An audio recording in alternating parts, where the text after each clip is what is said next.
Red button means we're live, a casual take with your boy Stephen Pepper, here to give a take off my chest.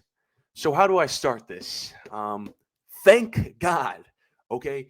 Thank God that we finally have a center, a real center. No more of those Jackson Hayes minutes. It's over.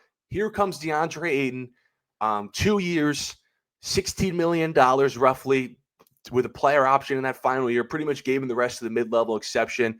Finally cleared waivers. The Lakers got him. It felt like a DeAndre or bust offseason, and he came over to the Lake Show. Oh, dude, but DeAndre Ayton, he's not that good. His motor sucks. His defense is lackluster. I don't want to hear it. I don't think people realize how down bad the Lakers are. Okay, before Ayton, they literally didn't have a center employed on the roster.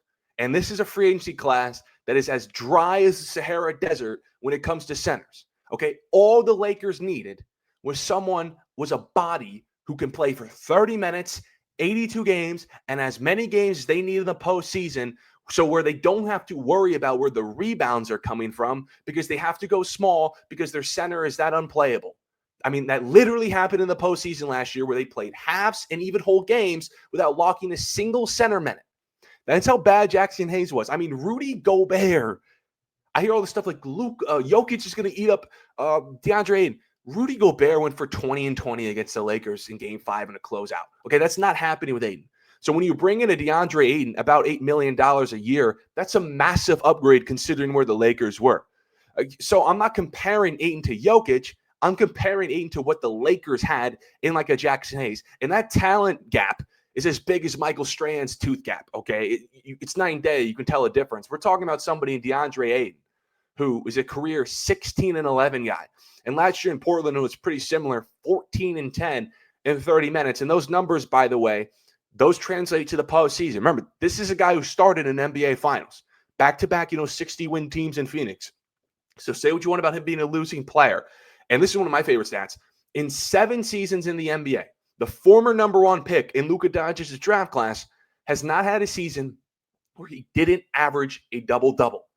The Lakers have brought in for $8 million a year a walking double-double. This is someone who is highly efficient around the rim, can knock down the mid-range, set hard screens, catch lobs, exactly who a Luka Doncic and LeBron James need. And when you play with those guys like Jackson Hayes learned, you look like an even better player. And I think that's why DeAndre Ayton even chose here in the first place, because he knew the Lakers had a chance with him, and Luka can make his life easier. I mean, per Evan Sidri of Forbes, Ayton valued Los Angeles due to the presence of Luka plus immediate title aspirations.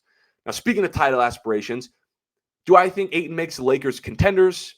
No. I think the Lakers are still a piece away from contending. I mean, whenever you lose a DFS, you got no more 3-and-D wings. Right now, the Lakers' defense is projected to be atrocious. I mean, look at the starting 5.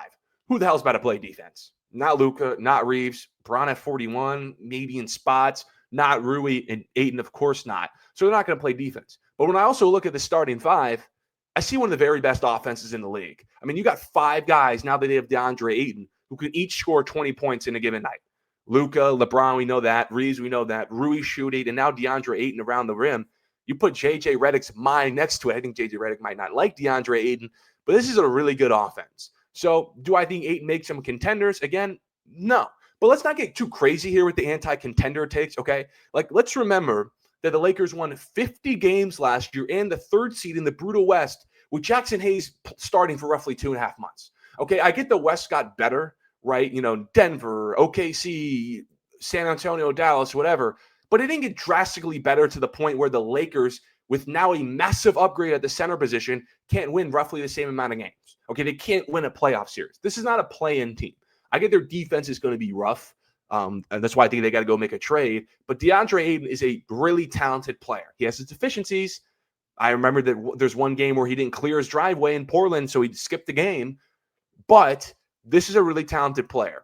So, but I still think the Lakers got to go out and make moves. They still have the BLE, which is like roughly $6 million. Evan Sidri said the Lakers are in pursuit of Al Horford. I think he's great as a backup center. It can also have spot starts because Ayton didn't play a lot of games last year due to, injuries and stuff.